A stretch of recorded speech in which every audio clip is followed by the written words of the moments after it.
Next, Karen Gautreaux is Deputy Secretary of the State Department of Environmental Quality.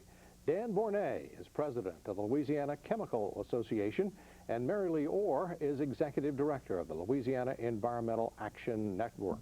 Thanks all of you for being with us tonight, and let's go right to our participants tonight, our audience. Who wants to ask a question about the environment? Romy, why don't you start? You had some pointed things to say in the first part.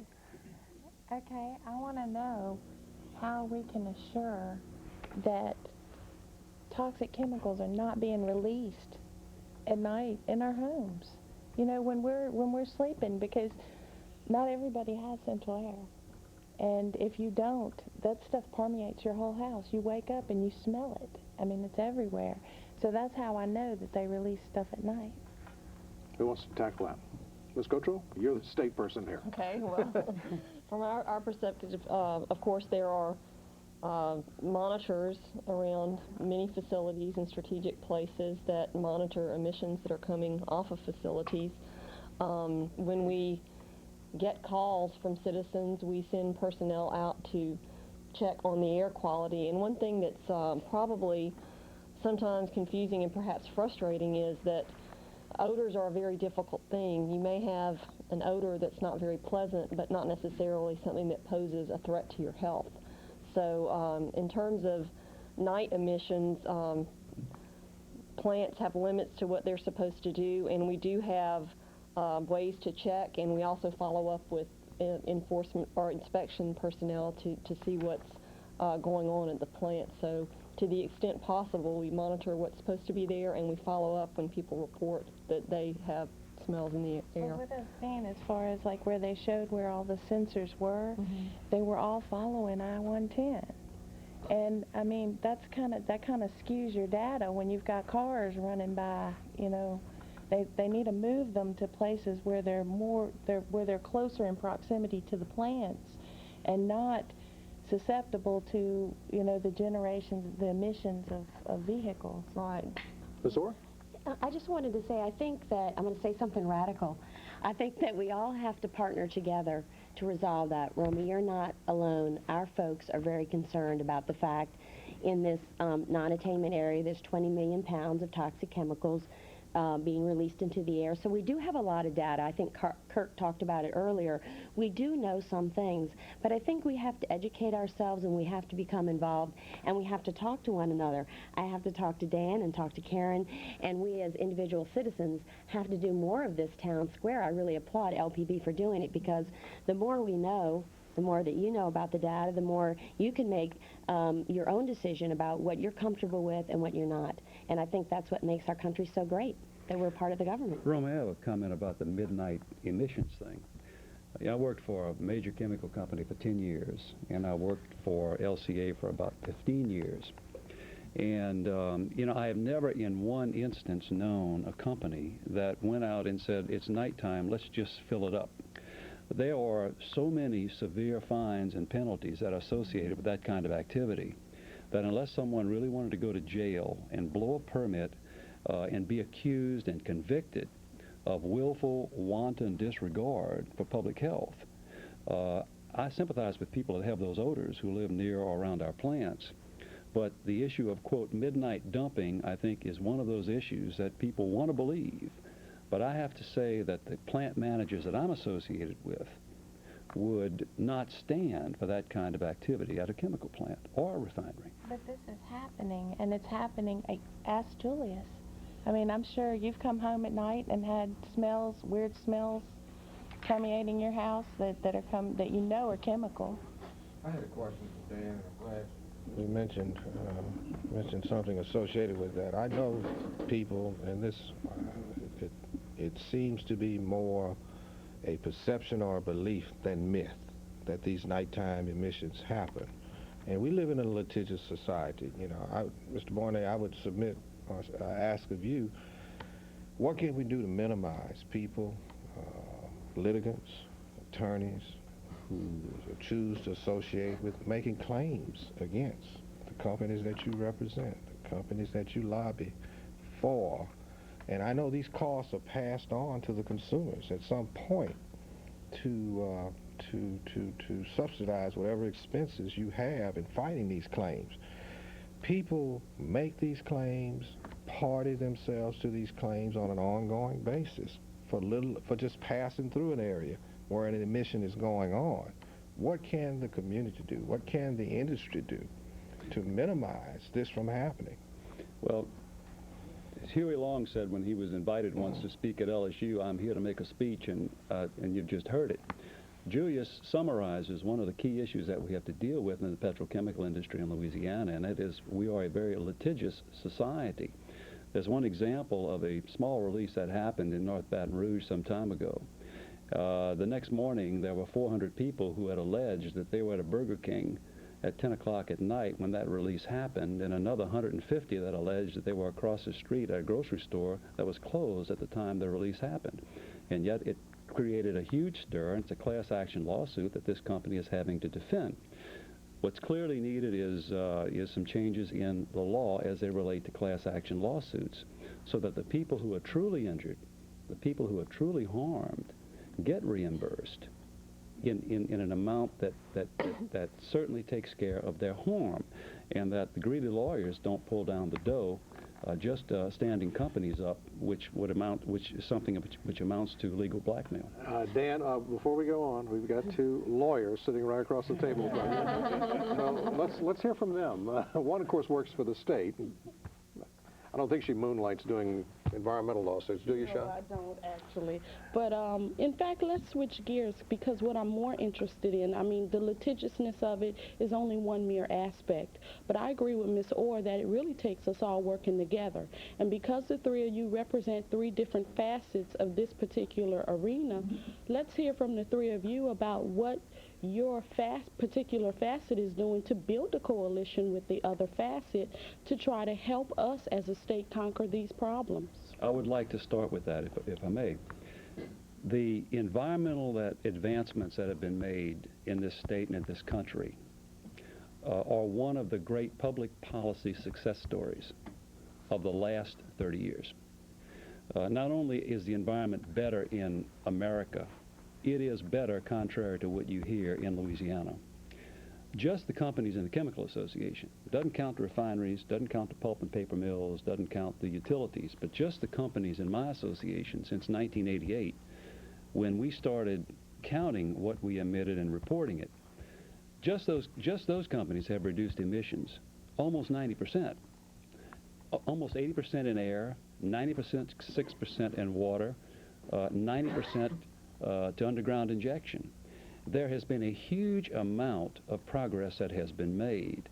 Louisiana probably spends more on environmental equipment and environmental protection at the plants than any other state in the Union. We had a long way to go when we started in 88 rather, but we've also come a long, long way.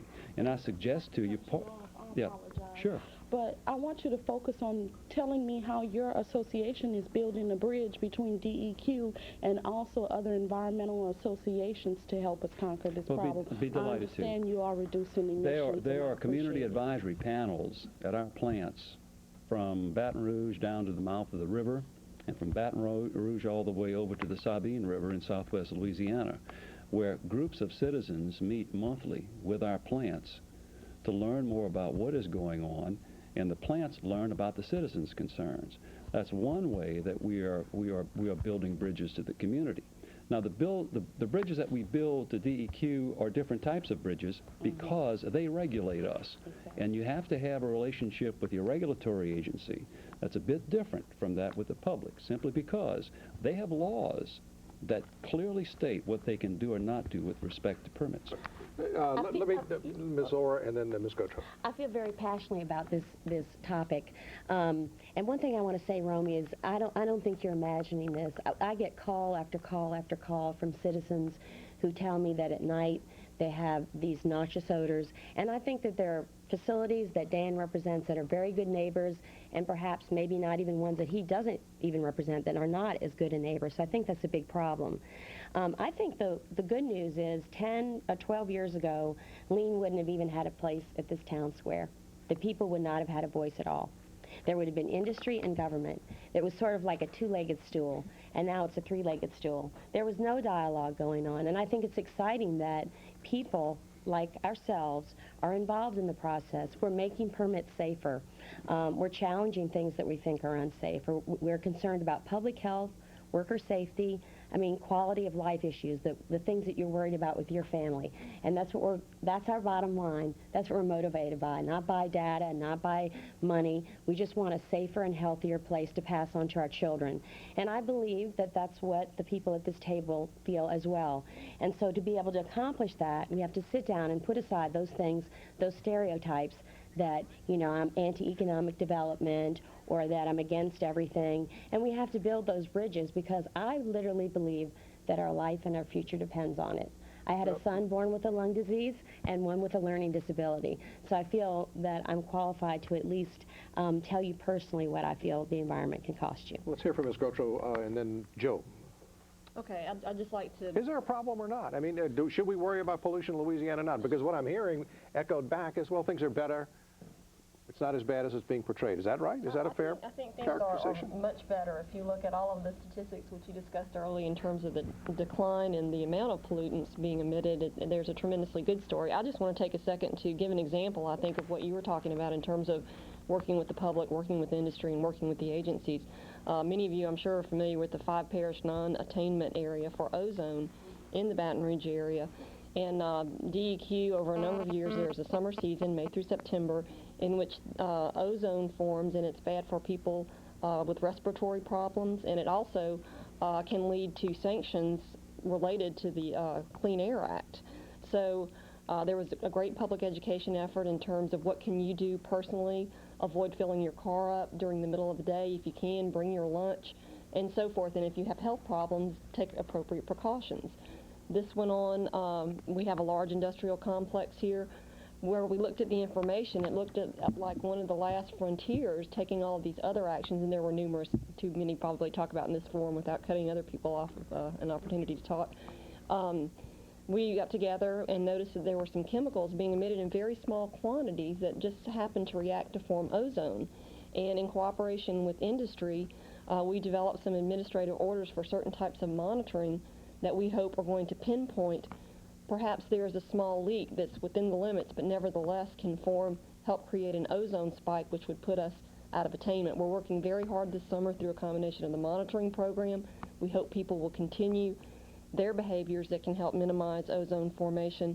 We're also stepping up inspections to try to help locate those leaks. We're looking at traffic on the river. We have a large number of barges and other things that can actually contribute a little bit too. So it's a very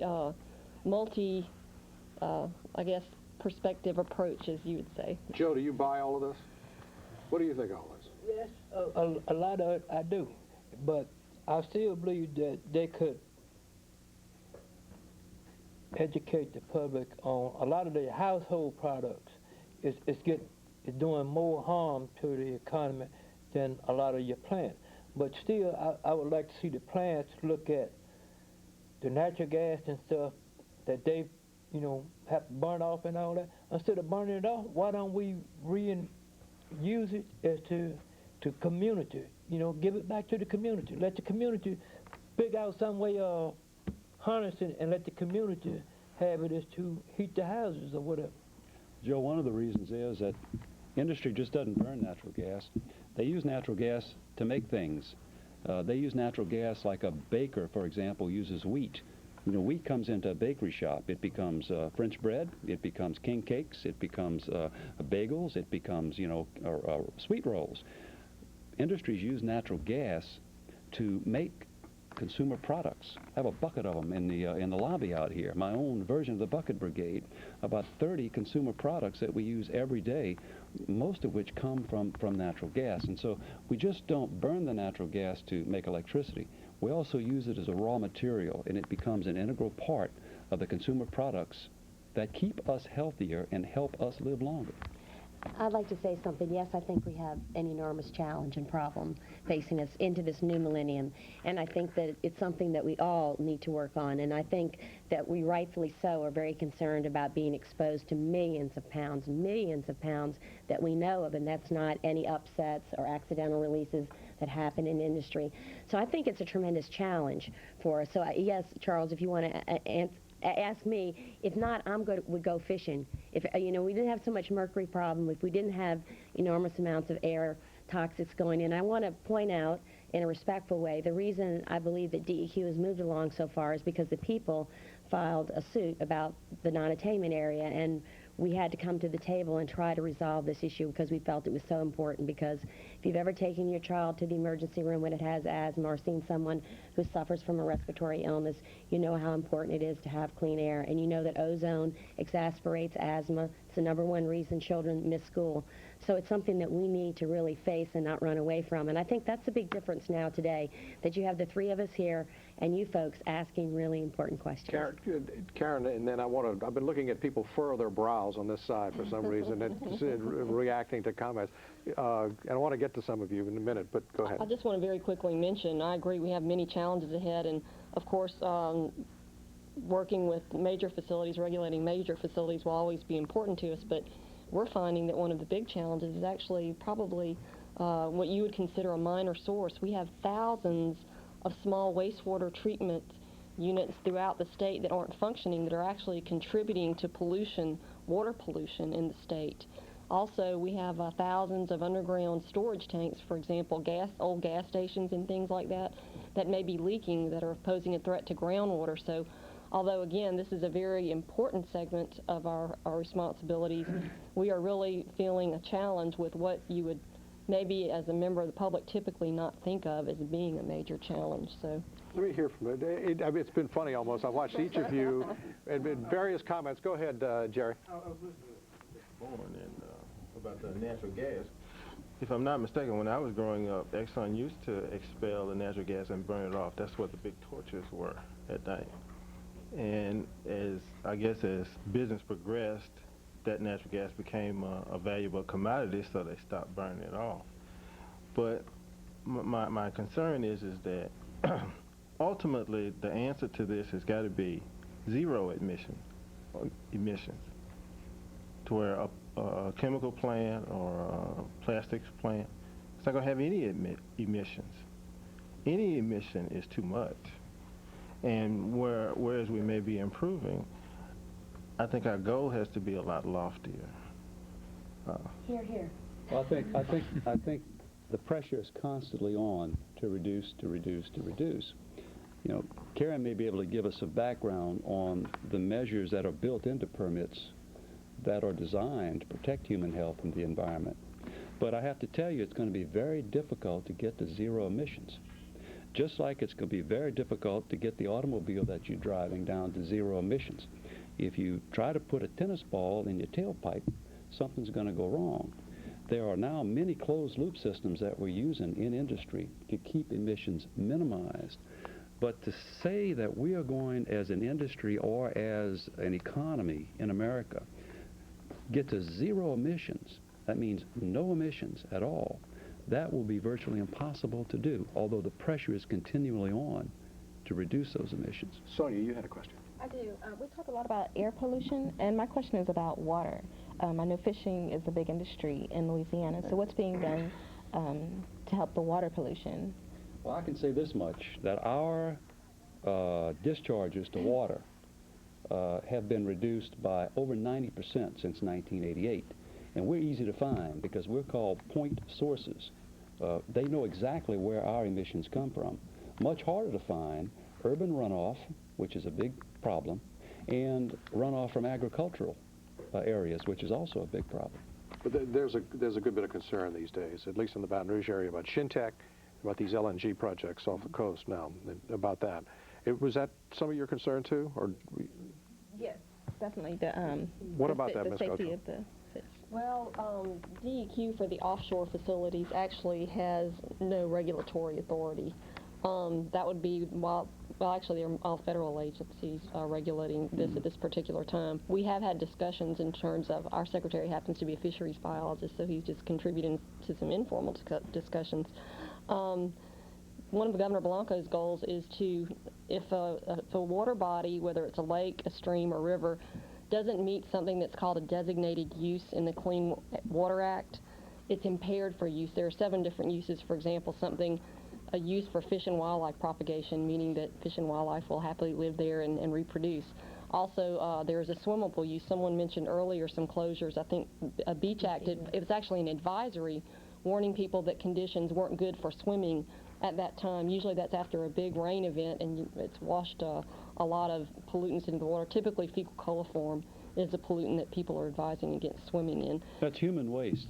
And animal waste too. And animal waste. So, Go ahead, Eva. I'd like to know what are the 10 major strategies that you're using to affect the quality of our environment, if you were to list them. Then also tell me how we can work collaboratively, industry, government, and the citizens to affect better quality in Louisiana. Eva's a teacher at Southern University, and you can tell she's got a professorial bent here. She's just asked your she's asked your final exam question. Go ahead. a big essay. Yeah, I may have to ask her to repeat it again. She wants to know what you're doing. Let me just say for Lean, that one of the things we do is we provide information and we educate and help motivate and empower people like yourself that are around this table to make those important decisions. In other words, Lean doesn't just sit down and say, oh, well, we'll think we'll do this. It's because we've received calls because the air quality is a problem. We're now the Lower Mississippi River Keeper, which is part of Bobby Kennedy's Waterkeeper Alliance. We'll soon have a boat out there on the river actually being the eyes and the ears and a place where people can call in if they see something going wrong. So in our instance, it's more like we're listening to you and helping you know more about an issue. We brought up Shintech, which is something that's happening tomorrow night across the river. They're going to increase vinyl chloride into the air by 35 tons. There's already 32 tons of vinyl chloride going into the air across the river, and that's a decision that community has to think about. I think it actually even impacts us over here in East Baton Rouge. So as a community, I think we have to discuss it, and I think, Ms. Eva, you had a very important point. We have to talk to one another. We can't resolve these issues at all. From discussion, step 2. Well, we're going to run out of time before we get to 10, but let's hear from Mr. Borne. I can well, one of the things that we do is we talk to Mary Lee and we talk to people like yourselves who are concerned.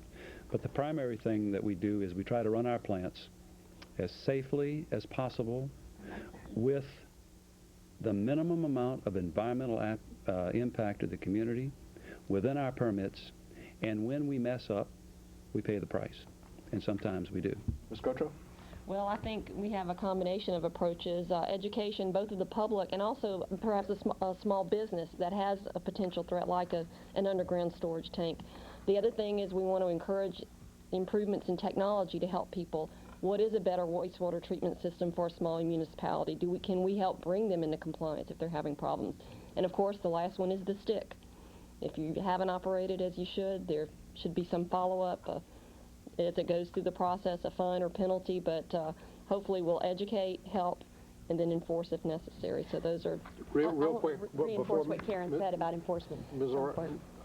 Romy, real quick, the answer to the question, you still think state regulators are in the pocket of industry, like you said earlier? Huey Long once said, I denies the allegations and I resent the alligator. Okay, that's going to be the last word tonight. Wow, that's a great one. Thank you all for being with us tonight. We especially want to thank our panelists this evening, Ms. Gautreaux, Mr. Borne, and Ms. Orr for being with us here on Public Square tonight. When we come back, Beth Courtney and I will have a few closing comments.